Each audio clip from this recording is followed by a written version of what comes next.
So it has taken me a while to make this video. Joseph and me are leaving Spelkollektivet, and we've been here for almost 2 years, so this is gonna be a big change in our lives. For over 2 months I've had the idea to make this video about what this place even is, because it might be the place that you need like right now, and I want to tell you about it.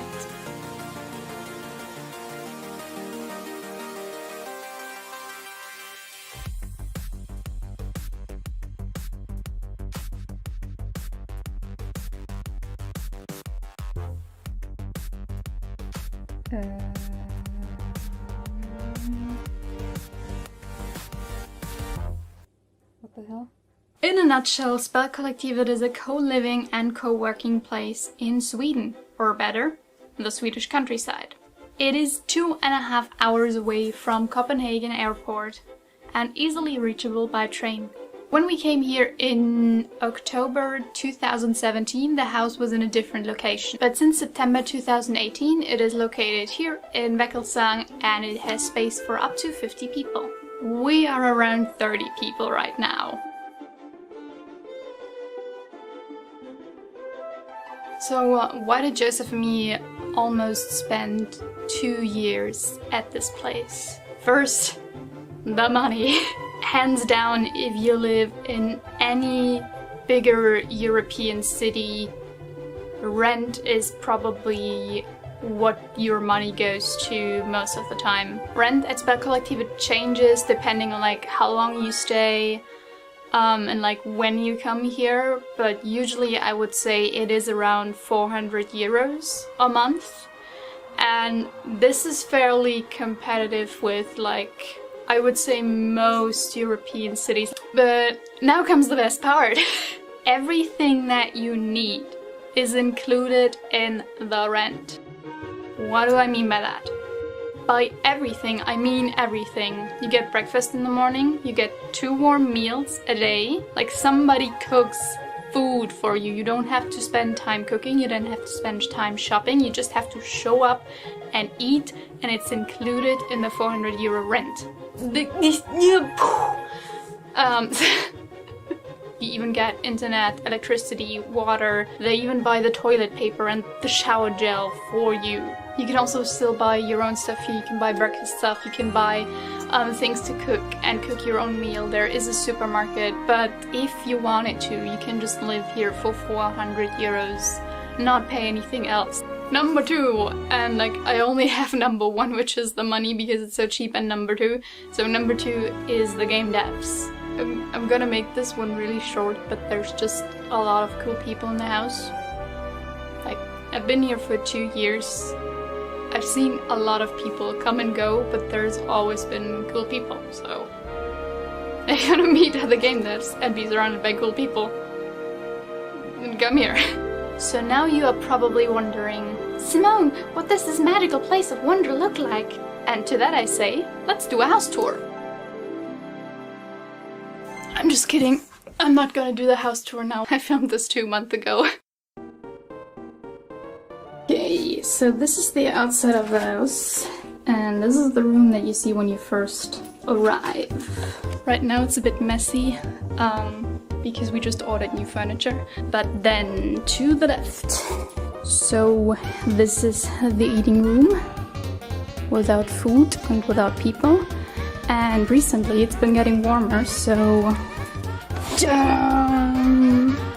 and it's super warm and it's very nice. So hi, this is Simone from the future. Back when I filmed this, we didn't have this place, so now even more people can sit outside. Hooray! But it looks like shit now because it's raining, but believe me, it's super cool and nice when there's sun. So from the eating area to the dishwasher. No, I'm kidding. This is the kitchen, the homie's kitchen. This is our beautiful fridge. And this is mainly where we can just cook breakfast. If you want to cook. Because if you don't, then this is the professional kitchen where they cook the good food. But I'm not allowed in there. Yes. was only slightly creepy. What else? Oh yeah, the warmest room in the house. Which looks like this at the moment, but it doesn't usually look like this. So this is the infamous pee waterfall, which you already know if you've seen any of the videos that I recorded in here. And this is where we have all of the board games. And yeah, this is also the room where we mostly hang out in the evening and just play and drink. Mostly drink, really. So all of the board games are from the house. I think some are from the homies, but mostly it's from the house. Oh yeah, there's also, now that I'm seeing this, there's D&D sessions every couple of weeks, but it depends on who's in the house at the moment. So right now there's a lot of people that like to play D&D, so there's a lot of D&D going on, but like we had phases where there was no D&D players, so yeah, no D&D. Makes sense! Let us continue. Hello! Alright, hallway number 1 with renovations. So this is the renovated area of the house. It has, I don't know how many rooms, but in all of these stores there's rooms for the homies. And this is the area that is getting renovated. So this will be like a just sitting and chilling, reading area. And yeah, this is the renovation where there's more homie rooms being made. Actually, I haven't seen these. Sponsored by IKEA. What? Let's finish the bed. Yeah. But I have it on video that it's not finished. So should I come later when it's finished? And then film again? Okay. Yeah, or you can finish it. Okay. No, I'm not gonna finish it. I have important YouTube work to do. I don't have important YouTube work to do. As you can maybe hear, this is the shower. This is where you get clean, I suppose. Zoom. If we go around this corner. Ta-da! This is the second hallway. Again, these are all homie rooms, but these aren't renovated. Front section here. There's like these 2 rooms are renovated and in the rest there's people living. And I think in this nice and yellow back section there's only like 2 or 3 rooms here where people are living. Oh yeah, back there is like more rooms. And now we go down to the basement. Just keep working. Just be normal. Just act natural. You're doing a very good job. You don't show any of the trash. Oh yeah. Where is the trash? I just blur it out. There. Oh, So this is the trash.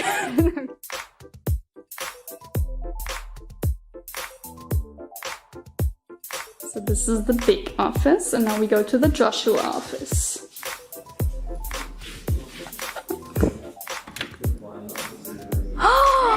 It's not the Joshua office anymore. I used to work for a couple of weeks. So this is the It's empty. empty. The empty office. The empty room, yeah. Yup, we leave this room. Ta-da! Oh, and this is the quiet office, now with improved sunlight blockage. Bye. This office you probably know the most, because this is where I almost film every game jam ever.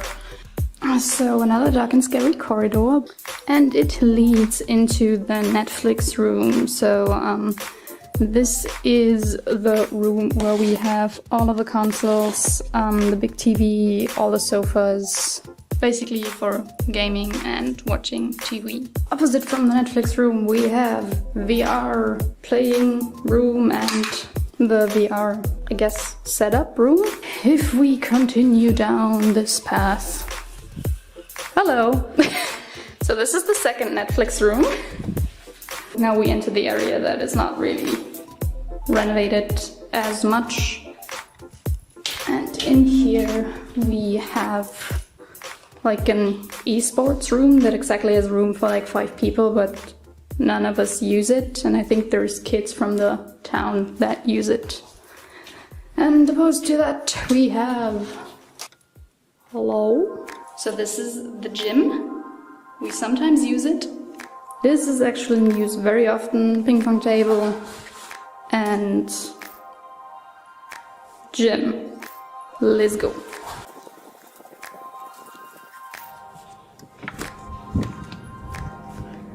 Welcome to one of the creepy hallways. Like all of these doors on the right are mainly for storage. We barely use this part of the house except... Ta-da! It's so nice and bright. So as you probably guessed, this is the laundry room. We do laundry sometimes. And one really nice addition that I really appreciate is this thing. You kind of know that you're becoming an adult when you get excited about the drying room. But anyway, this is where you can just hang up your stuff and it dries. And if you want it to dry faster, you can, that back there is a fan, you can just turn it on and then it dries really fast. And it's very exciting. This is Joseph and my laundry, by the way. This is the laundry basket. Has it become apparent that I don't know how to film a house tour video? Oh, by the way, also sponsored by IKEA. Nah, we're not sponsored. I wish we were. But if we go up here. Stairs, stairs, stairs, stairs. Oh, stairs. If we were to go up here, this is the first floor where more homies live, but I kind of just don't want to go because it's just more closed doors, so it's just not. Which brings us back to this.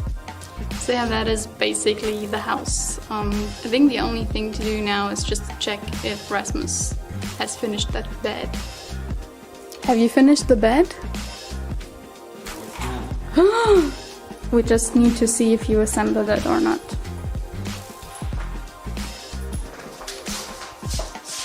Ta-da! Bed.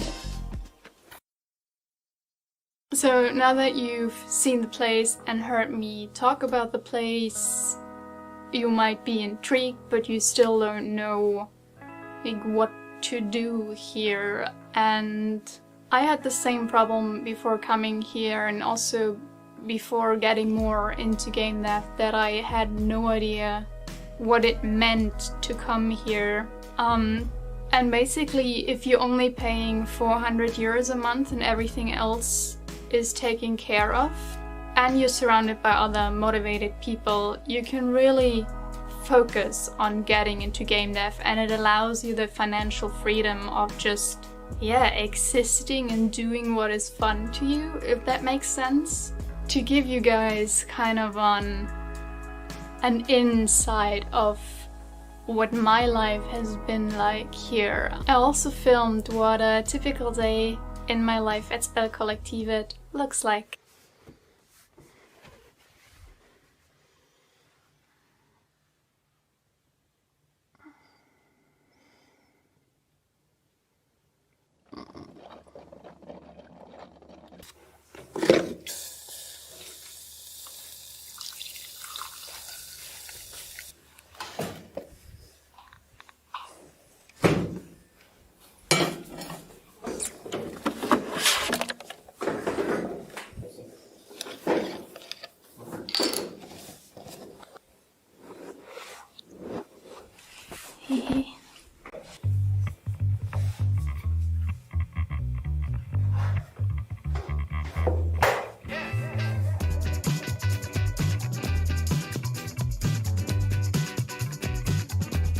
Usually I get up in the morning around 7 or 8 and then head down to the office to spend some time alone.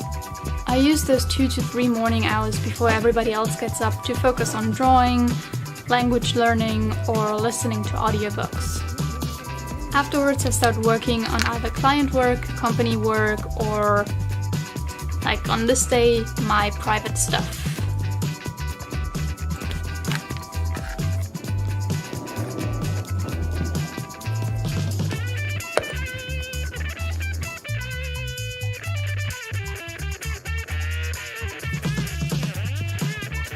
So yeah, that's mainly the mornings.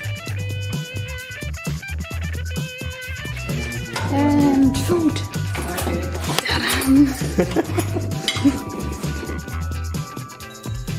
Food is usually served between 12 and 12:30, and there's always a 2-week plan of what is being cooked.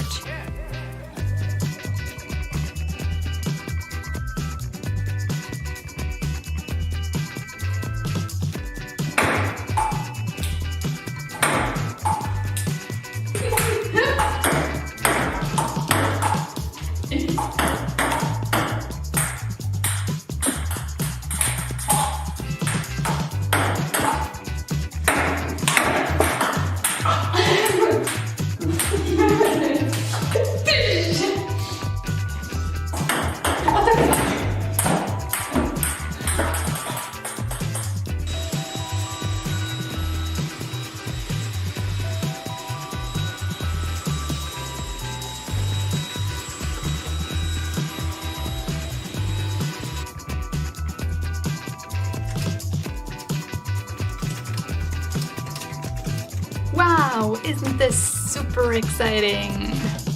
Today I'm really just updating my social media, updating our social media for Du and I, adding a imprint to my website. So very boring stuff. Even if I were to work on client work, I would just like sit here and draw instead of writing text and formatting text. But this is basically what the afternoons look like.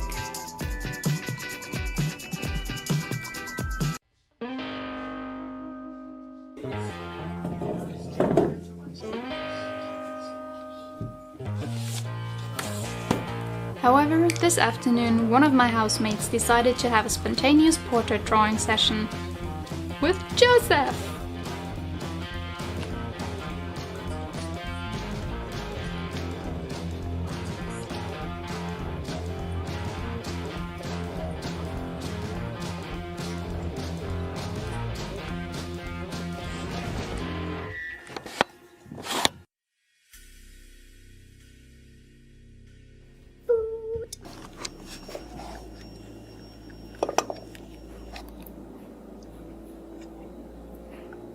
So we also sometimes spend the evenings just playing video games, playing board games, or just watching Netflix together. There's usually always somebody that wants to watch something, so you're in good company. Good night. And that is pretty much my day. But then again, there's also days where we don't work at all.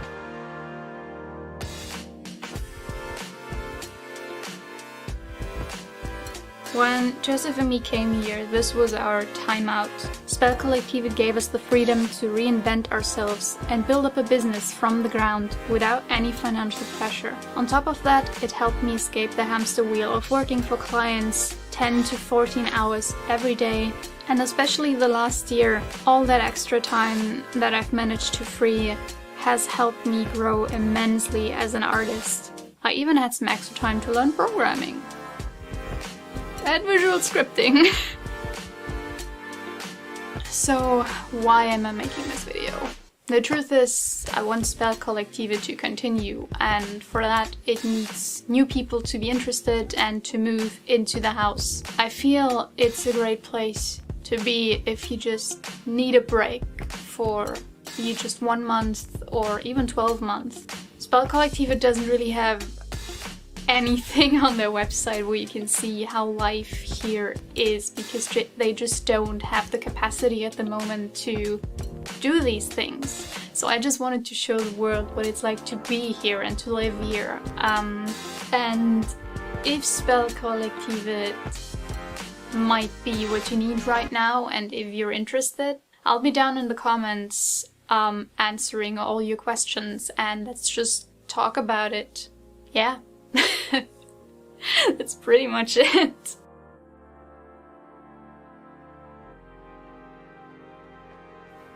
Mitzi, no. You know I can't let you in.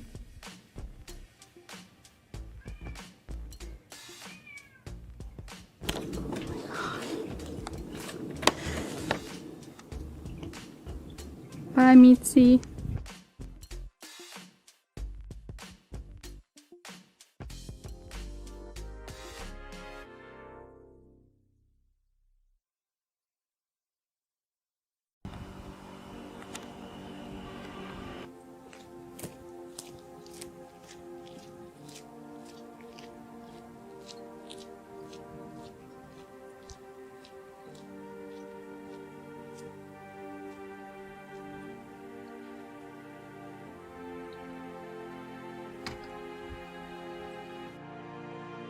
So, it has taken me a while to make this video. Joseph and me are leaving Spelkollektivet, and we've been here for almost 2 years, so this is gonna be a big change in our lives. For over 2 months I've had the idea to make this video about what this place even is, because it might be the place that you need like, right now, and I want to tell you about it.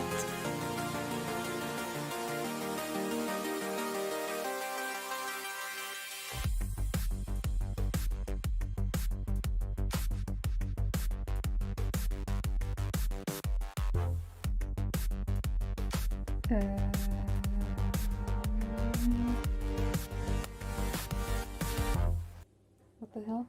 In a nutshell, Spelkollektivet is a co-living and co-working place in Sweden, or better, the Swedish countryside. It is 2.5 hours away from Copenhagen airport and easily reachable by train. When we came here in October 2017, the house was in a different location. But since September 2018, it is located here in Väckelsång and it has space for up to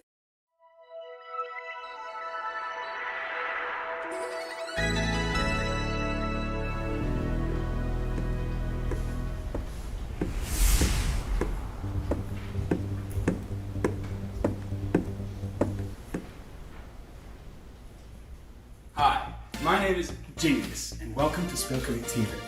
I'm the proud owner and majority shareholder.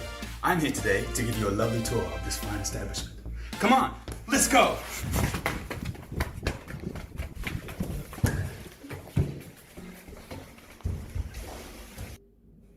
This is the North Wing, one of 3 residential areas here.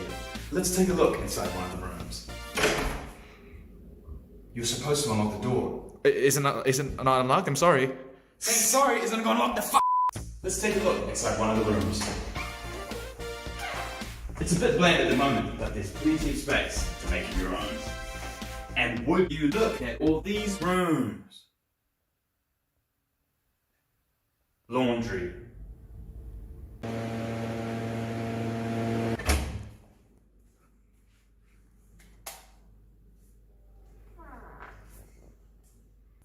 Outside, there's plenty of luscious, spacious grounds, nearby forests, and even a fire pit. Let's take a look.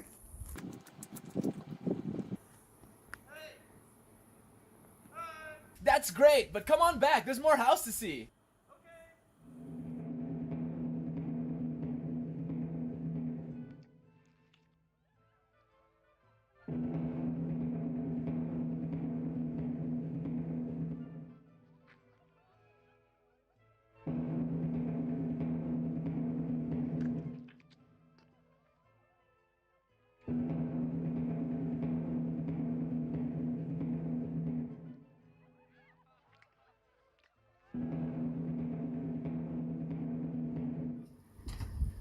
Hey, are you coming? Oh, yeah, sure. Let's go.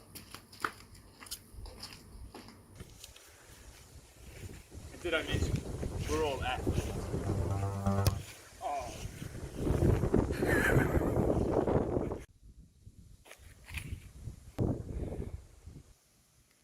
These balls. I forgot about that.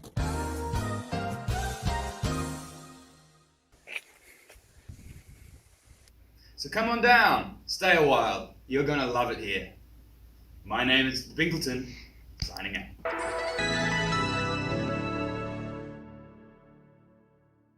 So, what do you think? Pretty good, huh? You're fired!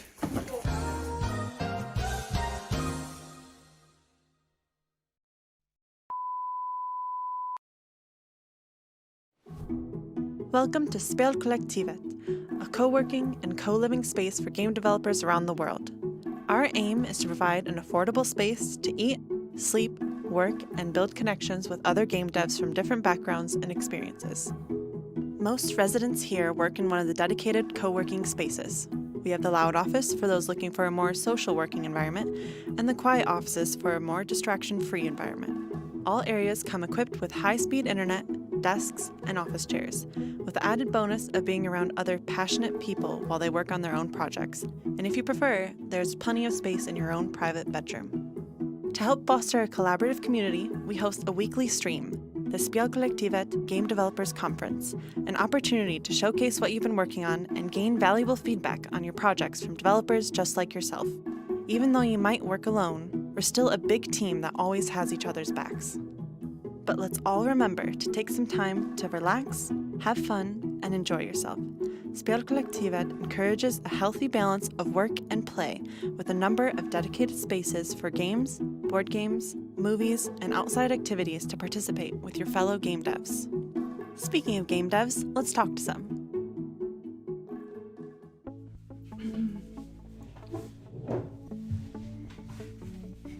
Will you settle in? All right. Hi. Hello. Hello. Hello. Yeah, hi, I'm Matej Jan. Hello, I'm Marijke. I am Megan McCurdy. I'm Adam. I'm Anneke. I'm Michal. I'm Jovi. I am Belinda. I am Fio. I'm a composer from New Zealand. I'm from Germany and I'm a solo game developer. I'm from the Philippines and I'm an artist that works in the game industry. I am an indie game developer. I'm helping her with her stuff. Also, I help in the house. I'm from Czech Republic and I'm the developer of Lords and Villains. I'm from Germany and I'm an art director / UI UX designer for Hotel Magnate. I come from Slovenia and I am a pixel artist and game developer. I came here to focus on the development of my game and have more free time and be around the community of indie game developers to get some support from my peers. I was already working alone on my projects and I just wanted to be part of a community and be part of a group of people that have similar interests. I felt a little bit stagnant back at home. I wasn't getting anywhere or meeting a lot of people in the industry, so I just took the plunge. We both thought about, hey, let's make a trip just where we can do programming. At this time we didn't know that Spelkollektivet existed, and it was a really nice coincidence that we found this place and could just work on software. I wanted to experience what life was like living abroad. The idea of living together with other passionate game developers was really interesting to me. I miss how my life was working from an office when I had a normal game development job, but I still want to work on my game, and so being here is the best of both worlds. I can work on my game and be in an office with other game developers, and it's even better because we also live together and it's really nice to have like-minded people around you. I came here because a friend of mine, Anneke, she went here before and she told me about this place and was like, "You're sure this is real? Are they not selling you organs or something?" Like, no, it's real. It's really awesome. And then I decided, damn, I'm gonna come here. It's gonna be fucking awesome. And it is. One of the most surprising to me was how good the food is. And it has great variety, so we have normal and vegetarian options. And I actually became vegetarian while being here because I was thinking about it already before, but I'm too lazy to prepare it, and here somebody does it for you, and it's... The community is amazing. Here are so many people with totally different experiences, and you can learn from every single one of them something special. The people, I think. I wasn't expecting to make so many great friendships here, and along with working with those friends, it's been really cool. I like a lot of things, and it's very hard for me to pick one that would stand out the most. I think above everything it would be the people that I'm surrounded with, because I think they are very like-minded and very accepting and supportive. So I feel like home here, and that's what I like the most about this place. For more information, check out our website for the latest prices and details, Or join us on Discord, where you can ask more questions from us directly.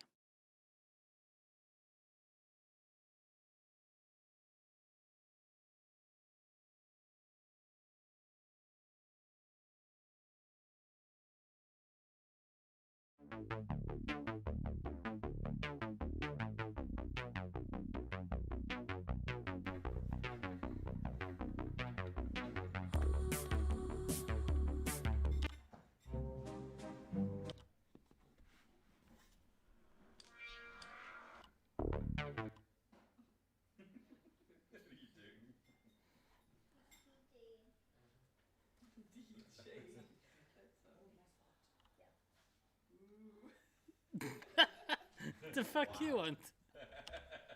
I'm DJ. Everybody put your hands up. Put your hands up. Whoa, whoa. The song I want isn't loading. What button are you pressing? All of them.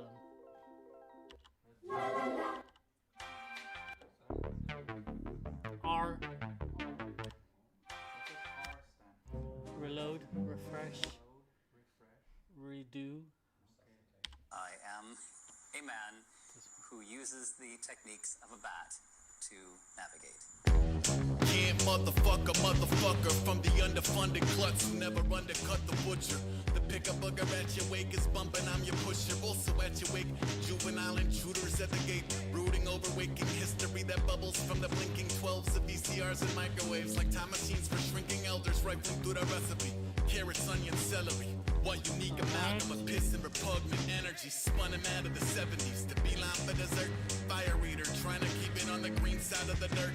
This is tea time with the worst. Geriatrics on the decline of berserk. Back in my day, we were 3 times more alert. Now I go through my old clothing, trying to find nostalgic threads to sell. Walk away feeling like I should have never dressed myself. Hello and welcome to SGC. Woo!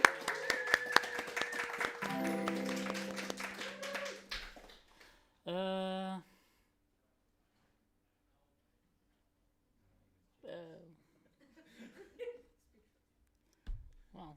I was thinking on like if I should present it to people online what it is who doesn't know. But then I realized, whatever. Yay!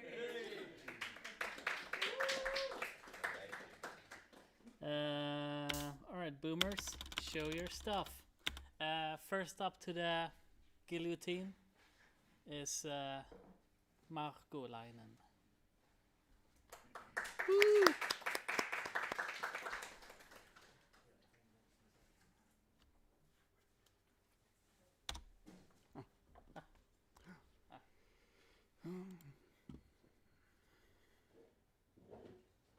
Hopefully it works.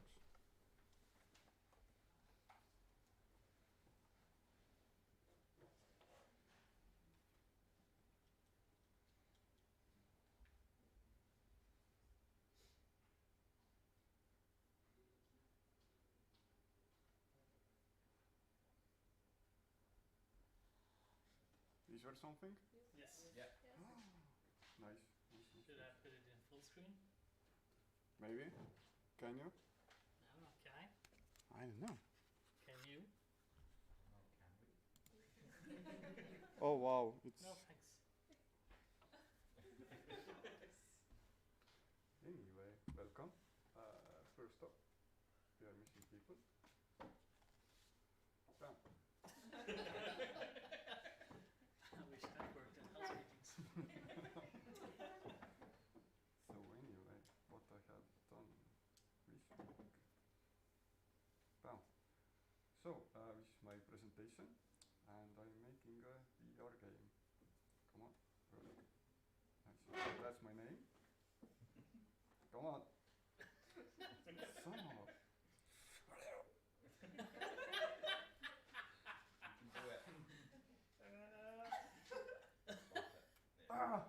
Yes, finally, performance. I improved my app's performance a little bit. Last week it was 1 frame per second, Right now it's semi-stable 72 and less, so quite an improvement, I guess.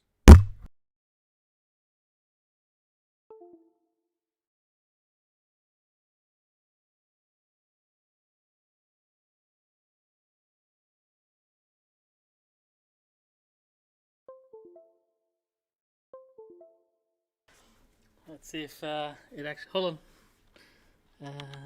Boop. Sorry. Testing 1, 2. Okay. Okay, so this week I also worked on distant grabbing. Up and oh wow! No, it broke. Well, it kind of works. Thing is that this UI thing messes up my distant grabbing. So come on, lock it. Nope, it's not working. It was working before. God damn it. Anyway, next thing. Come on. Finger, you can do it. Nice. Physics grab and sockets. So these are similar looking stones, but they are quite different in fact. So left one is I'm using sockets to grab, meaning there are different points on the stone that hand can grab, and this is just attaching to a hand, and sometimes it looks with scrap, so it's kind of bad. But I also got something else working. Now I can bonk stuff. So yeah, it's physical. What else? Oh yeah, I also managed to break my stick kind of very badly. So yeah, I still need to work on grabbing, but yeah, it's like magic. Come on. And that's a picture of rock for James. See, it's a rock in Estonia. So impressive. And yes, and that's all. Whew. Come on. Can I? Oh. Yes. Woo!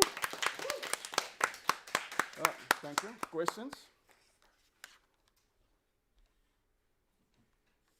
Awesome. Yep. How did you improve the performance? I deleted the trees and I changed most of settings and light setup. But I still have a lot more work to do on performance side. So yeah, change all the shaders and stuff like that. So yeah. Yes, I don't know. Maybe fix some stuff. Might be nice idea. Maybe work on inventory system, and I will see how it goes. And break more stuff, you know.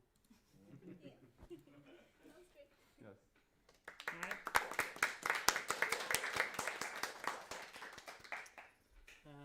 Since I'm up here, I will do Matej.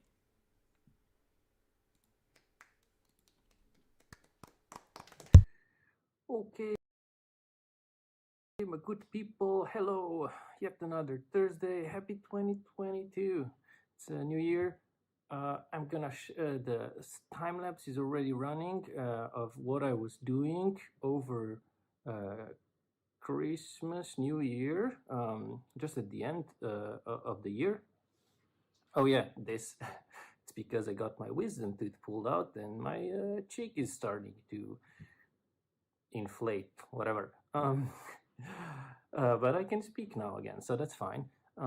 So yeah, anyway, I shouldn't be showing you this because it's a gift. It's a secret Santa gift for somebody over at the Wholesome Games server. We're supposed to show them or give them, send them this on the 8th. So I'm breaking the rules by showing this on the stream. But hopefully, I mean, yeah. So anyway, so if it's just in the 0.01% chance that let's see, Hutonago, if you're watching this, there you are, Hutonago. I'm sorry, this is your gift. I mean, I'm not sorry. I hope you like it. But sorry breaking the rules, but yeah, in all honesty, probably people at the Wholesome Games server are probably not yet carefully watching every one of our streams, but I'm working on it. I've been infiltrating their society, so yeah, hopefully one day they will love all our Wholesome Games. Anyway, so yeah, it's a Secret Santa gift because they love. So they told us what kind of themes each person likes, and so this person likes cryptids, which is these creatures that people have imaginately seen in their life. He's one of the other themes was also cool and cute monsters, so it's also kind of. So I made a cute yeti sleeping here in an Asian temple. It's actually the same Asian temple I drew in side view last time. Yes. Yeah, this is also why I wanted to do this one is, I mean, first of all, I don't draw creatures and people, so this is a cheat way of getting out of it by drawing another environment. But it's also because the pixel art material, so I've done the pixel art from observation stuff for the Indie Quest previously. I've been talking and showing it off for a long time now. The next one that's going to come is pixel art from imagination, and that one covers isometric pixel art, where you have to use construction to build stuff up. So you've seen all of these sort of, like construction lines that I was doing. It's a little bit of a different approach because you can't just one-to-one look at the reference and draw it. You actually have to think way more about it, how you're going to draw it.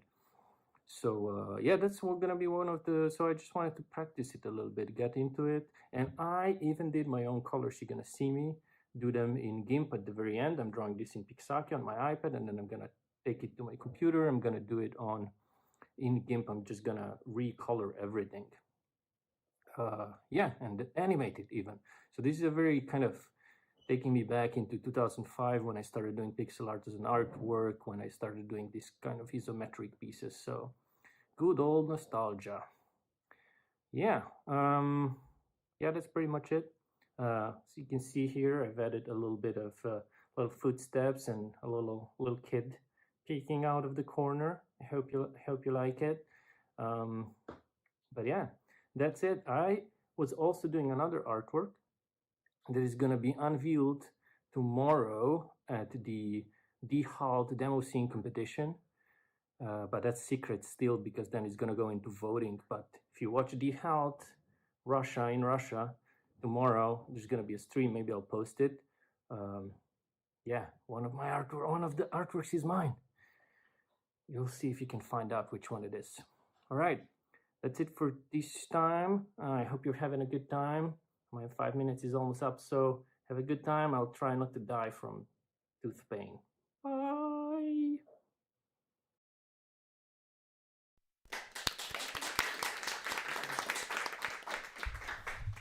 I guess it's actually a lack of tooth pain. All right. Any questions to Matej? No? Okay. Next up is Michal. Woo.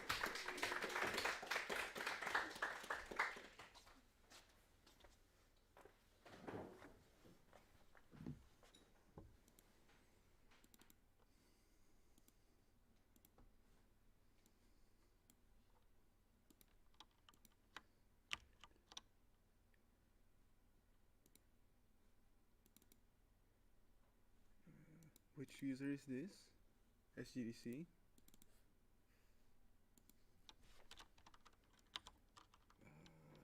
How is the slash? This?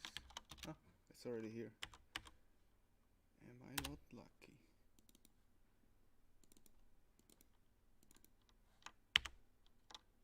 No!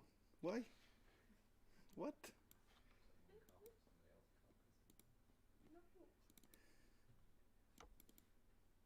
Okay, it's still there. I can just delete it. Delete.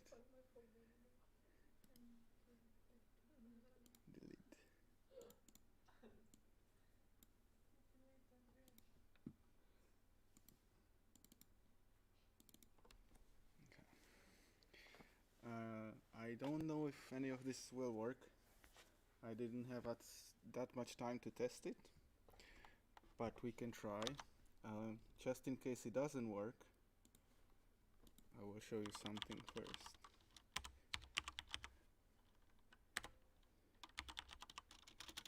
How is this keyboard is really tricky. Okay, no. How can I do slash? It doesn't work. Oh, now it works.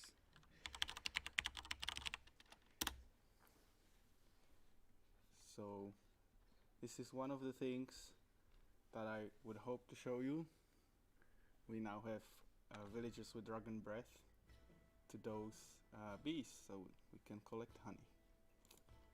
And we also have new map size, so you can pick bigger maps, even as much as, I don't even know how many times bigger this is, so that's a good size, I guess.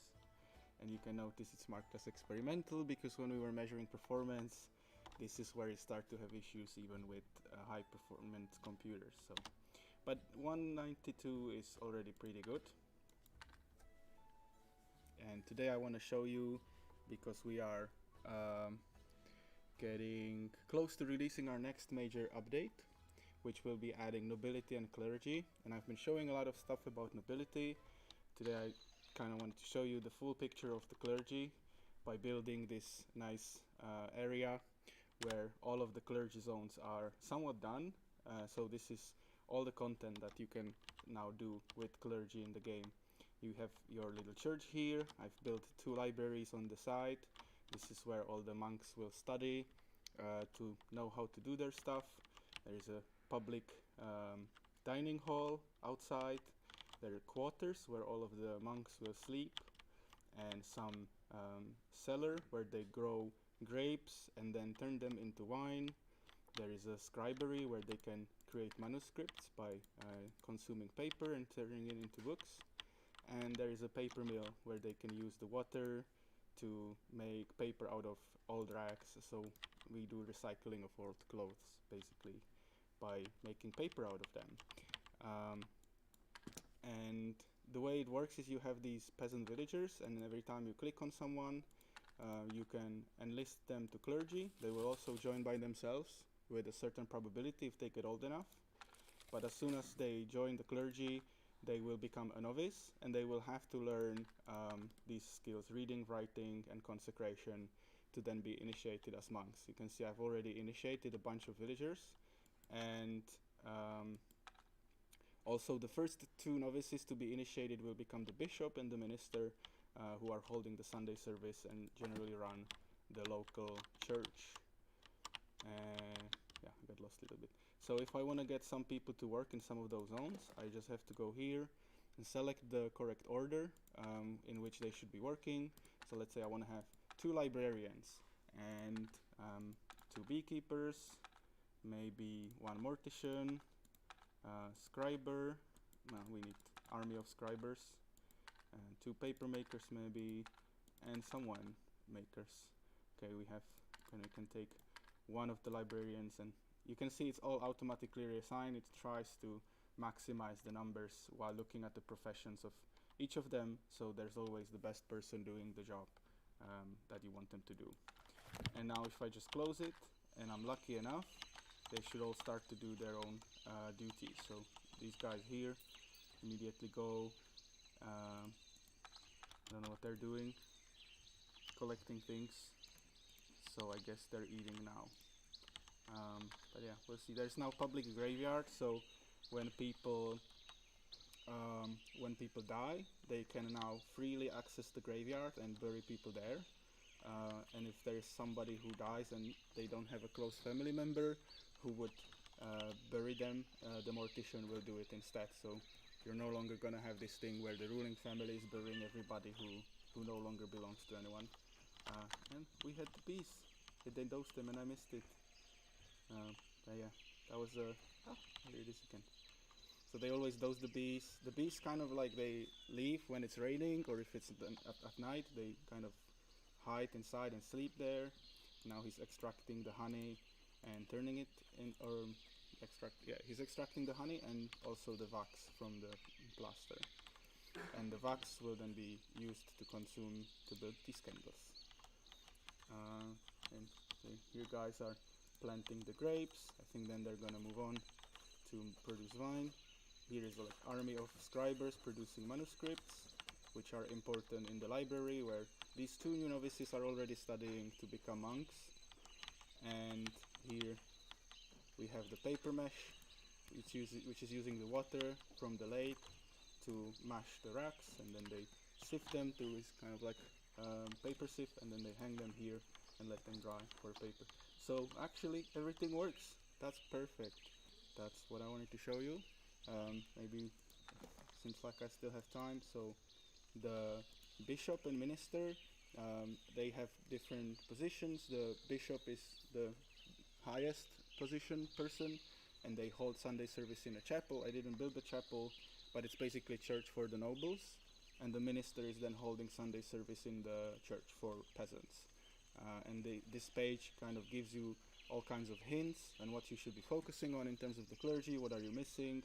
And you can see there's also a text telling you clergy is disappointed with the value of your donations. They encourage you to donate more resources so your relationship can improve. We now have ability to buy resources from anyone in the village when they are selling, but you can also grant resources to the clergy, which seems now to be broken. Oh no, it's not, because they don't have anything. So I could be granting them stuff, and whenever I do, my reputation with them will improve. But so this will be like all other noble families in the settlement will try to do the same. So if you're not the highest donor, then the messages that you will see here and the reputation here will change based on how much you're keeping up with everybody else. So yeah, that's the clergy part of the update, alongside with the nobles, which are adding tons of other content as well, but we've been going through that in the past week. So that was everything I wanted to show you. Any questions? Oof. Okay, starting from the front. How much time do you spend on research? The thing, how it works? It's hard to quantify it because it kind of happens all the time, and every time we do a new feature, and even small questions like we had this thing where minister was previously called what was it? Christian, can you remember? Abbot, yeah. And then we found out that abbot isn't a gender neutral term, so we had to go and research like what are the other names we can use to call gender neutral position that is in charge of the church. And then we found minister was also a thing, and it's kind of close enough because, you know, in our game it doesn't really matter. So we wanted to be more accurate, but still rooted in history and use names. So small things like that come up all the time, and then I can spend from 20 minutes to an hour trying to find something. But pretty much with every new feature that we do, to even design the content, for example, the paper mill, like I knew I want to have a paper there, so I had to spend, I don't know, 2-3 hours just to research how paper was made and look at videos. There's luckily enough information just on YouTube, even about stuff like this, because there's a bunch of nerds out there. So that's that makes it a lot easier for me, but it is definitely a big chunk of time. So thanks for all the notes also. Yeah, thank you, nerds. Yeah, Marco. Can I send whole family to become a monk? One by one, it's not automated, but you can. What happens with the resources? Yeah, they leave all the resources behind, and when the last member joins the clergy, the family is like lost from the settlement, which means also all of the fealties that you would assign. Oh, by the way, I've updated these backgrounds. They're so much nicer now. But like family of Bastion, if I would assign it and then I would put all of them to the clergy, this would just disappear, and automatically all the resources inside of that zone would fall back to me. So I can get resources that fit in the morality. Yeah, Yeah, but you also lose. This is like an action where you lose permanently the person's labor. As soon as they join the clergy, they can't go back. So it's kind of a drastic way of just to get a few resources for free. Yeah, James. What effect do windows have? Decoration. Nothing else. Just looks nice. Oh, actually, no. Sorry. We do have a beauty system, and the windows are. These are like the lowest quality, so they don't do much. But the better windows, like steel window or expensive window, would make the area around more beautiful. So, beautifying your settlement then makes villagers more happy. So that's the impact they do in terms of game mechanics. Remy? What kind of rewards do you get when you satisfy the So you're not really rewarded, you're just avoiding your own reputation to be damaged, because every time there is a Sunday service, your reputation improves or gets worse depending on how much clergy likes you. So they will badmouth you indirectly during the Sunday service. They will use some fancy language to make sure that you are seen in the bad light, to kind of put pressure on you to keep donating. Which is why you don't start with the clergy in the game. It's your choice when you want to get the ball rolling. As soon as you initiate the first clergy member, the clergy is recognized as a faction in the game, the reputation starts to make its impact, you want to start getting Sunday service, and you can keep delaying that, but at the same time your villagers demand from you the ability to exercise their faith. So if you don't have the clergy every Sunday, that you don't have a church where they could go to, their happiness will suffer and your reputation will suffer as a result as well. So you don't really have a choice. You need to have the clergy in there and to some capacity, but you can take some time before you get it rolling. Like, it's not gonna destroy your reputation for a while, but over time it can become a problem. So it's not a system based on rewards, it's more system based on punishments, but it gives you a lot of resources that you get to benefit from as well. So you kind of want it just for the sake of the economy that the clergy can bring to you. More questions? No? Thank you very much.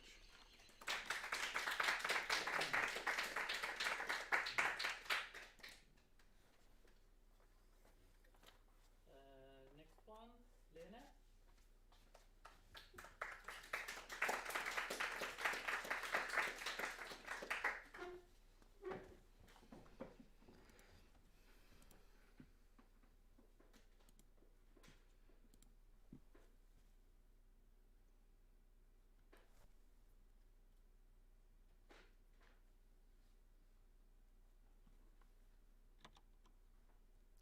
Okay, so like always, I will just show some more pixel art from the game, Broken Alliance. Oh, where's... Okay, this one. So I finished this UI on it, actually. Oh, okay. Yeah, and yeah, I finished the anchorage things, the panels in here, and the details and pattern flair that I added. And this is based on like runes, and this one is based on like some old mittens design that grannies make, basically. And I exported all of the files for the UI as well. Now the programmers can put it in the game. And then I started working on what kind of resources we want in the game. And we will have one resource for each faction. They're a special one. Then we have gold, wood, or like the regular ones. And we decided to have magic in resource form as well, a physical form. That was really fun to think about, because you know, there's many depictions of like magic in physical form, actually, but I decided that maybe the coolest one would be just a dust. So that's gonna be the form for it. So I went and looked for a lot of references online for different kind of resources that we have and what would maybe work with each of those. And currently I made 2 of them. It's Paradise one is just the seed of life, and this one is like basically like the Phobos resource. It's the ferro fluid. It's not here, I think. Yeah. So when you magnetize liquids, then it turns into these spikes, and we thought maybe we should make something that's, made from blood. So it's iron that's taken from blood and turned into these spikes, actually. So it would be something a bit weird. Yeah, and then I was thinking, how are we gonna do the adventure map? Like, how will it look like? And in the end, I decided on isometric view for the whole thing. So I made this block, and our concept artist then started. Not concept artist, the environment artist started working on it, and this one looked a bit like you could see how they are tiling, and I didn't like that too much. So I did find a tutorial how to make it not tile. So you take it apart because we didn't find any better ways to do it or any good tools. Maybe if somebody knows, then yeah. But this one really works well with tiling them. So yeah, it looks a bit better now. And yeah, for each faction we have each like different backgrounds, and they have to also have the gradient from one to the other. And yeah, and then we started on making the trees and mountains and all of that. And yeah, that's all. Thank you. Questions?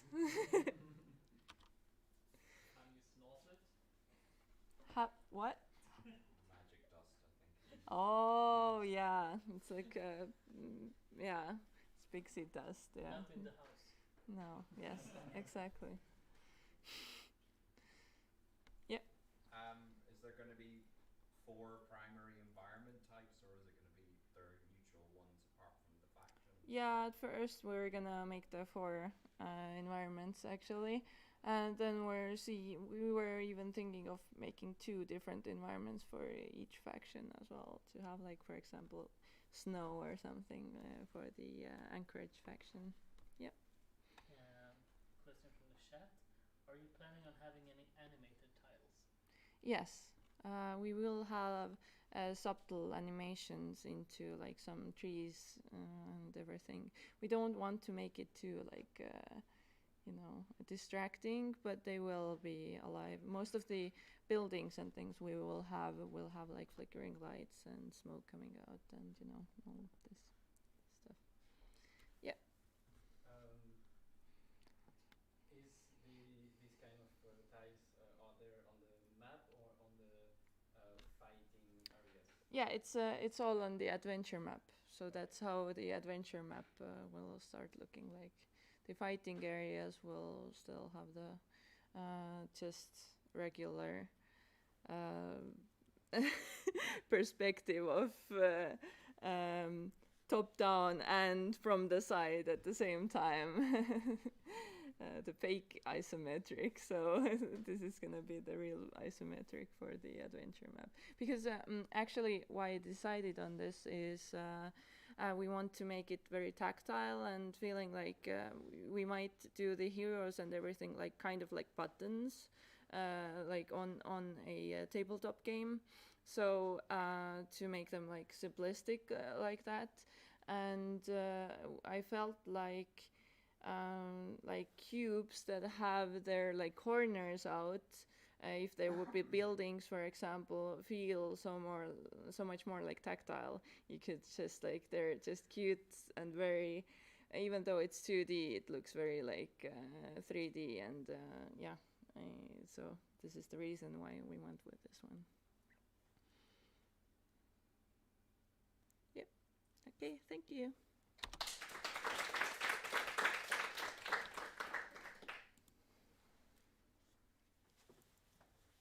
Next up, Isa.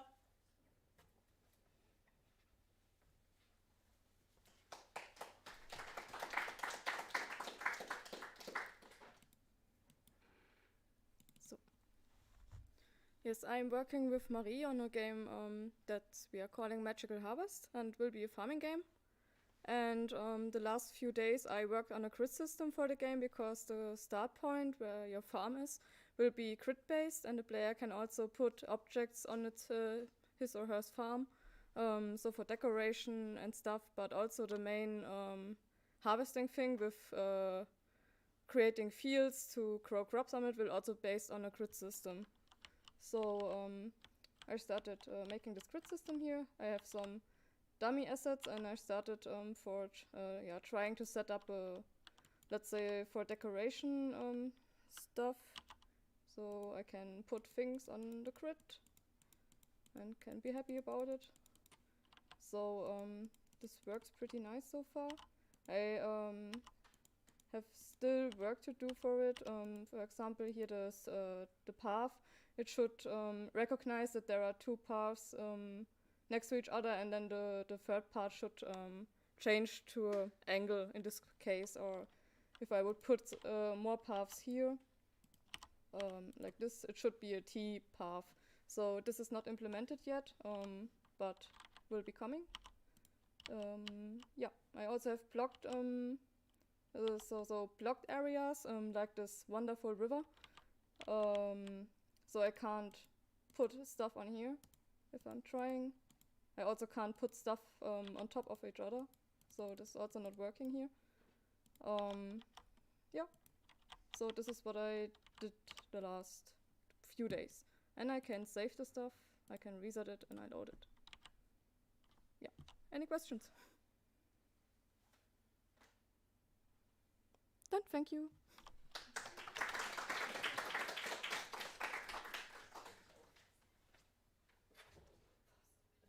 Johanna?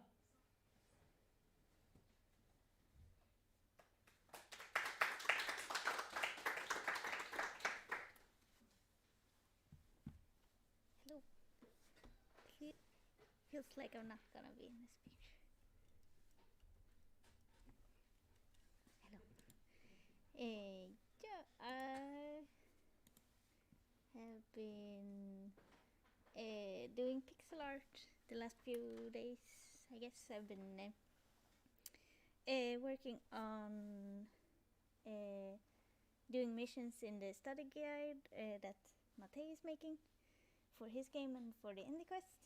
And I've been learning about dithering, and I made this sunrise today, I think, yeah. And I also started working because I read about it, and the mission for this one was to do ordered dithering with like a pattern and following strict rules. And then I read about diffused dithering, and I didn't really understand it, but I'm gonna show what I did anyways. I don't know how to zoom in. Control scroll. There, but now it's not sharp. But yeah, so I did this one, and then I wasn't happy with that and tried again, and then I wasn't happy with that because it feels like I didn't understand the rules of it. So I asked Matej, and he's gonna answer all my questions tomorrow, so that's good. But yeah, I just wanted to show something. I've been this week my plan was to finish an art study for the indie quest, because that would mean I finish one of the art courses. But when I looked into that, it felt too big, so I decided to do something smaller to get started. And so then I did some pixel art, and I guess that's it. Any questions? Yes. It looks like there's more in the chat. What you have sent. Oh yeah, it does, but it's not true. It's something here. It's a lie. Okay. It's you. You did this. Yes. But that's been fun to do the last few days, and it feels like it probably works and helps me with getting started with a bigger drawing project. Yes. which is your favorite fruit? Oh, it depends if you mean eating or if how I just feel about it. How you just feel about it? Then I think it's pears. They Pairs of what? pears. A pair of pears. Yeah. Yes. What's next after dithering? Yeah. Well, the ring is the last chapter of this this book that I'm doing in Matej's study guide. I just remember I didn't think I could show the book, but I forgot. So I think, I guess the next would be to actually start the bigger drawing that I planned to do from the start, and also work on my tech demo. Yes. Question from Matej. Yeah. Where is the vine? I didn't send it.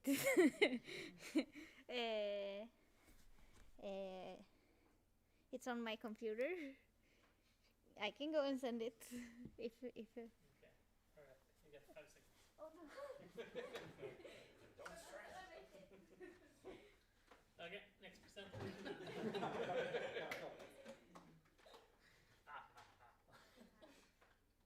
computer is taking more than 5 seconds. Show me. Alright, now we lost all the viewers. Sorry.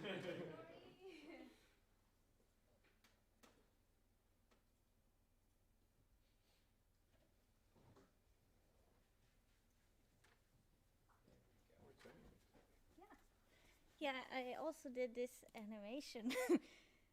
It's probably even smaller. It wouldn't be a vine if it wasn't a video. Exactly. Yeah, so before dithering, the chapter before is about anti-aliasing, and for one of the missions I think it's on anti-aliasing, I don't know, but for one of the mission I animated a hanging line, so I made this vine and there's a wind that comes and moves it like this. It took 1.5 days, and it took a lot of time, but yeah, it was fun. Yeah, so that's all I did this week then. Yep, thank you.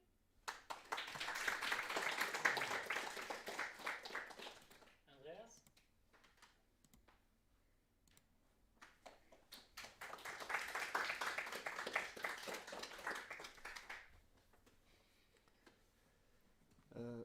So next time I'm hoping to start every presentation with, I don't know, some comprehensive little graphic so I don't have to tell you what the game is every time.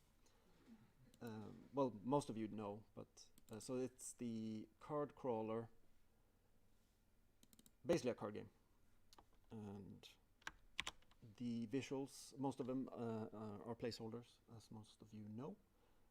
And what I'm just going to show you one part that I've been working with, and that is immediately displayed because it's the cards moving instead of just teleporting, except for when dragging and dropping, of course, because that would be terrifying.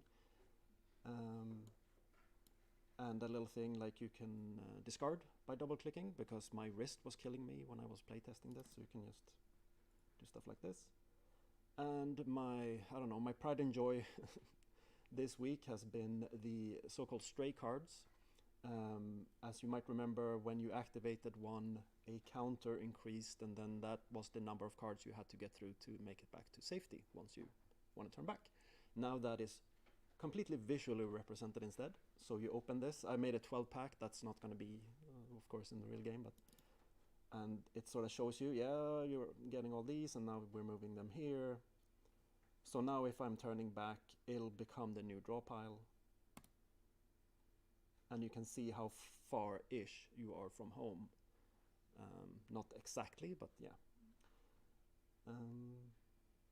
Oh, and I added a background, just, it's actually representative of what the plan is. There's going to be some sort of forest or nature background, just to remind you that you are out foraging and not in a borderless void. That's oh yeah, and this little tweak here to the numbers is just something I tried in a couple of hours full of stress before SGDC. I have no idea if I want to keep it. Actually, I could take some feedback on that or something. It used to be just a number down here, and now I'm thinking, what if it's someone has carved a hole or whatever, and I'm trying to solve actually an actual issue, which is that these cards are used with this. It's the what's it called? This is soaking the horror damage, and I'm just not sure if colors are gonna be the way to go. Let's see if I can get the other type. No, I can't. Oh no, here it is. And this is the red one goes with this red one because it's destroying forest and so on. I just figured horror, since it does mind damage, it's blue. So everything with mind is blue, and then the body is the red part, like hit points basically. So yeah, it's a work in progress on how to make it intuitive, because that's the thing I'm thinking about every day now. I'm just want to see if I can make the game more intuitive using I'm staying away from text and numbers as much as I can.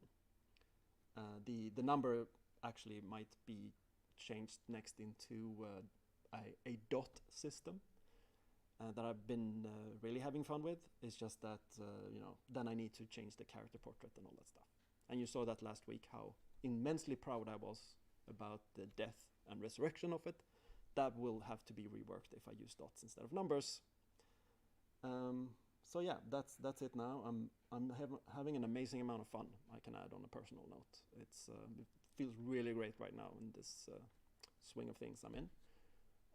And I know people from Spain aren't looking, but I'm still waiting for that material. So I'm still waiting for the material. That's it. Thank you. Questions?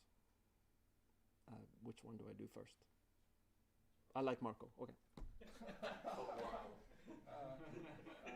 Okay, feedback about card packs. Hmm. In tabletop games, usually background itself is different. For example, instead of white, you do whole background as blue if it's horror, and red background if it is something else. So it's more easily understandable, or it pops up like, oh, that's scary, and that is nice. Like whole background instead of everything being white. Yes, and that's intuitive as well. Yes, chat. For Matej, feedback or idea or suggestion. Put the random number in the bottom left to mimic where it is on the character. Oh, right. I did do a test with that. I intuitively just didn't like the feeling that they were in different places.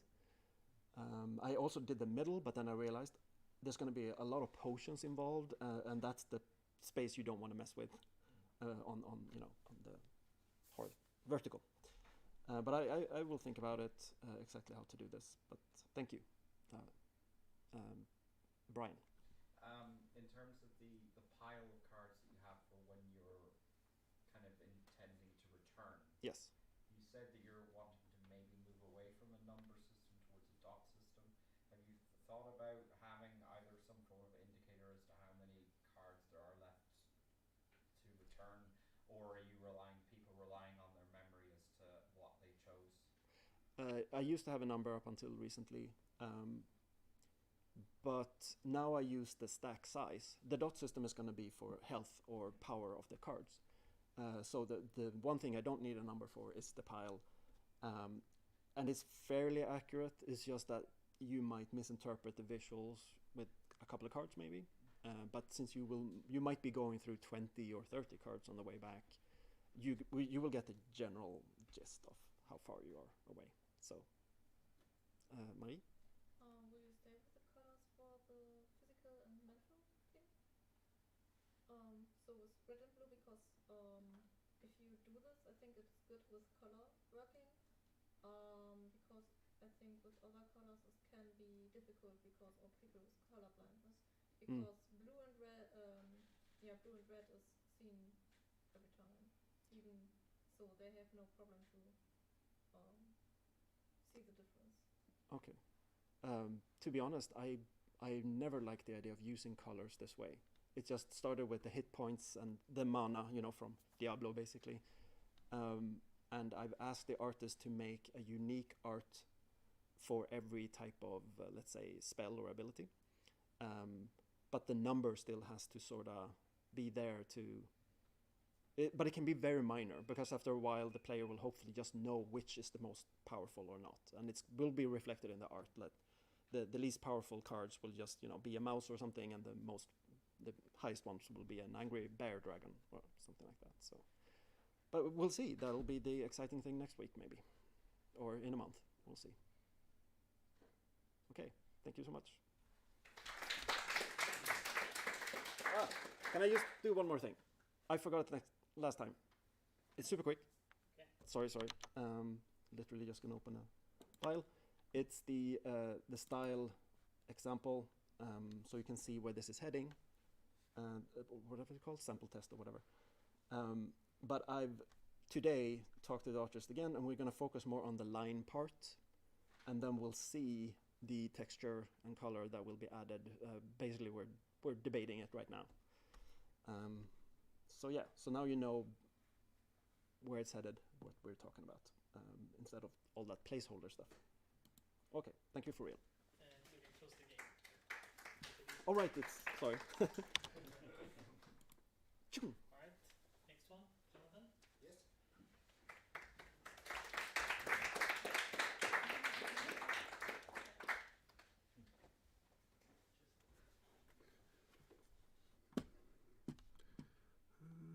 So where is the folder? Oh, here.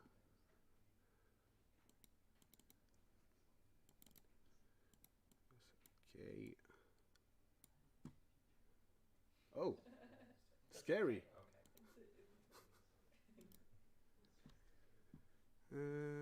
So, where is it now? To the right. Right. Oh, yeah. Okay, I see it. And can I do like a full screen?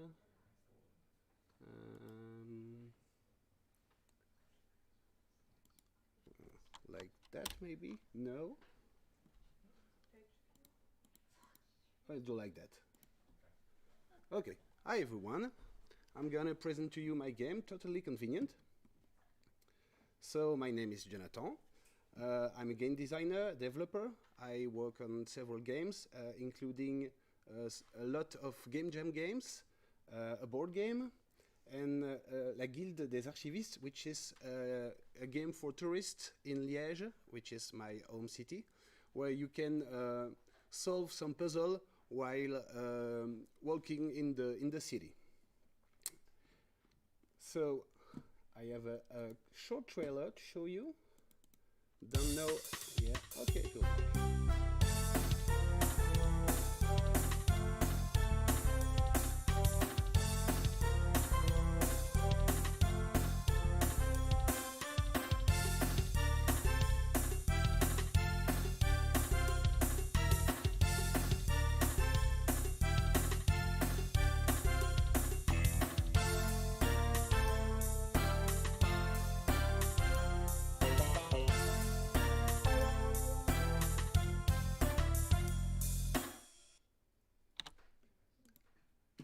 Okay, so what is it about? Well, the action took place in a city where there are lots of restaurants, lots of customers, and you as the player must feed the customers as quickly as possible using a conveyor belt and a set of wheel machines. So the fun in the game comes from the fact that there are lots of elements that you must keep track of. Like there are the customers, there are the dishes, the inputs, the timer, the objectives, and you must keep an eye on everything and reach the objective in 45 seconds.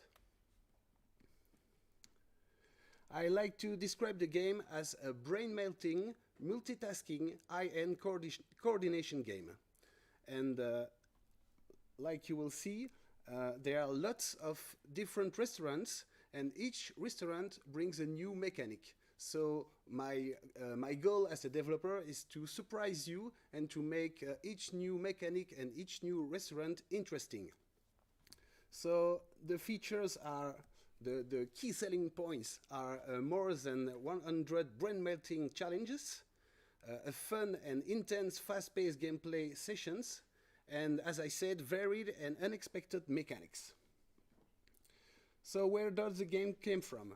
Well, it started as a Ludum Dare game, and when I released it, I received lots of encouraging feedbacks, like the word fun came a lot in the comments, and there was even a guy that said, oh, that's the kind of game I might buy on Steam. So when I heard that, I'm like, okay, I'm gonna expand this into a full release.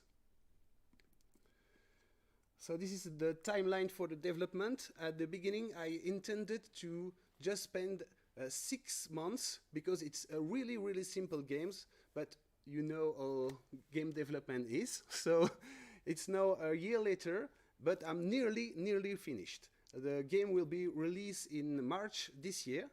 So as you see, I'm supposed to be in the marketing phase, but I'm still in the polish phase. The Steam page for the game is already available, so you can wishlist it. If you are interested, I encourage you to do that. So about the pricing, I'm going for a 10 euros price, so it's 100 Swedish crown, if I'm not mistaken. And if the game meets success, I can expand it with DLC.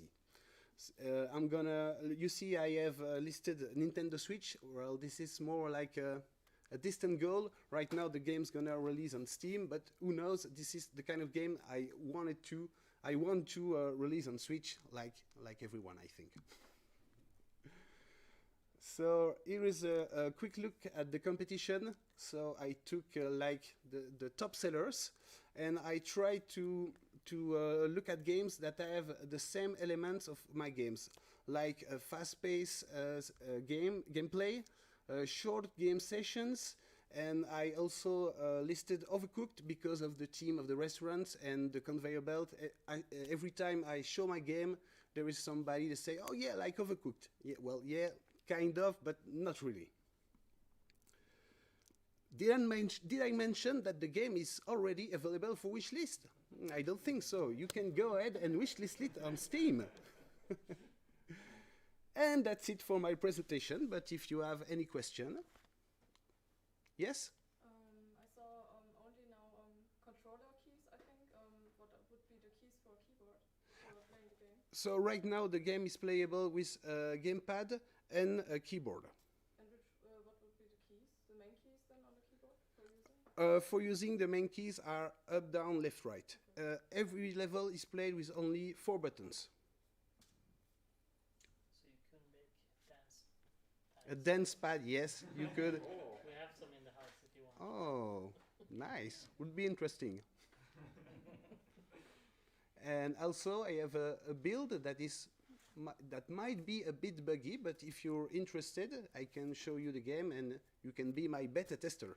Yes? Do you also have like multiplayer or local? No, right now the game is single player only. I experimented with multiplayer, but since the fun in the game came from the fact that you have to look everywhere at the same time, when I split the screen, one player took the left side and one player took the right side, it diminished the you have to look at everything factor. So it didn't work very well. I thought about an asymmetric gameplay, like someone controls the machine and the other player send the dishes, but I didn't implement it. Any other question? I guess just a suggestion. Really. Yeah. If the puzzles got too simple with the co-op, perhaps you could do a more traditional puzzle game competition competition where, like on Tetris or Buster Move, players would rush to do the task before one another? Yeah, you mean like a proper split screen? Yeah, like split the screen to two instances of the same level. Yeah, that's a possibility. I also thought about like one player plays and the next player one after the other, and then you compare the score. It's a possibility too. But right now it's only single player. Sorry. Okay. All right. Thank you.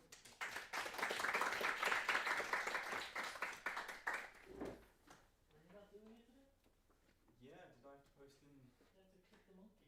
I have to click the monkey? People the monkey. Oh, do I have to go to my computer and click the monkey? No. Yeah, I thought I'd start off by introducing myself, I guess. So, hey guys, is the NAS on here then? So I put everything on the N drive. Is it? There we go.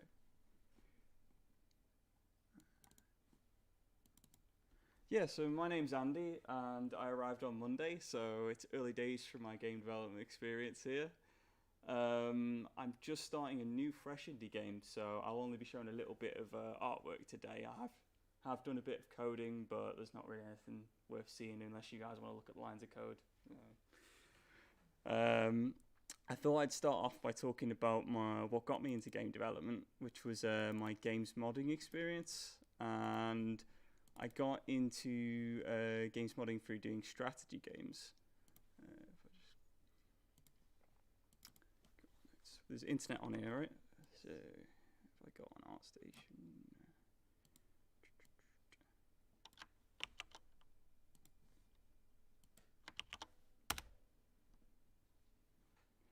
yeah. So I've often done little small modifications where I convert a game to another type of game or a different theme. This is a mod that I used to work on for Command & Conquer 3 strategy game.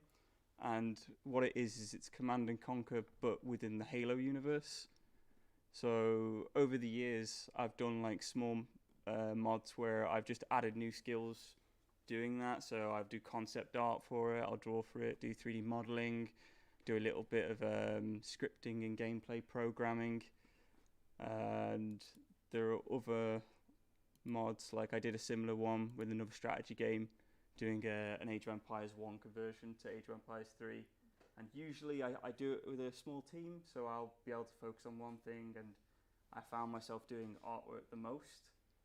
So I kind of got into the games industry as a 2D and a 3D artist.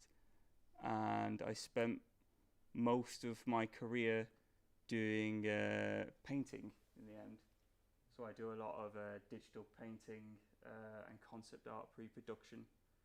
But because I love game design and games modding, I've spent a lot of time doing my own little hobby programming projects.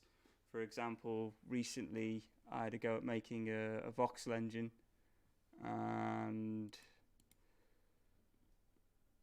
in Unity, so I do my own little Minecraft project for practice. And because I've been enjoyed doing the programming so much, I decided recently to finish up my job and try my first indie game, which is kind of what's brought me here to Spelkollektivet. And my idea for a game is a turn-based role-playing game where you control in a ragtag band of little kobold characters, kind of Dungeons and Dragons like setting. And I'm hoping to add some fun little twists to this by having it so the items have their own personality, the characters have personality, and that personality can take over at random depending on how strong it is. So not too different from many other turn-based role-playing games other than that. I think my biggest inspiration so far is Darkest Dungeon. You guys have played much of it. So it's kind of where I'm at so far with it. I've just started doing code for the battle area. I'm going to focus on the battle side of things for the next couple of weeks, and once I've got an attack and abilities set up, I was thinking of going into the world map and sort of hopefully getting feedback on the combat as soon as possible, really. So it's the main focus of the game.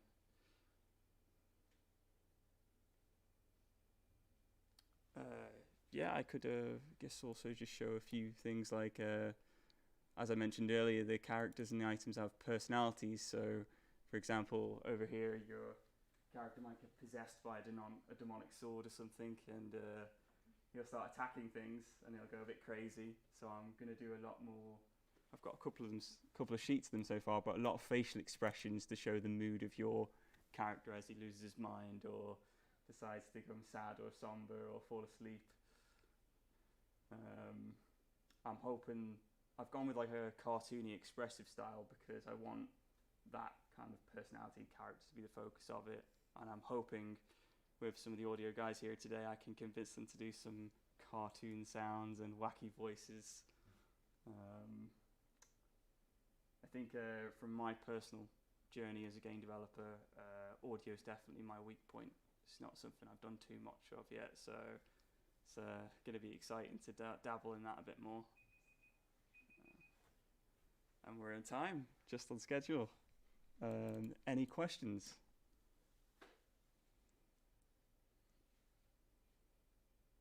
No? All good? Cheers, guys.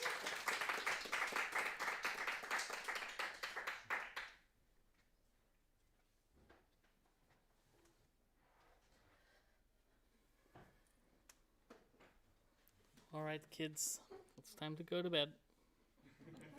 Thank you for coming to SGDC, and yeah, tell your moms and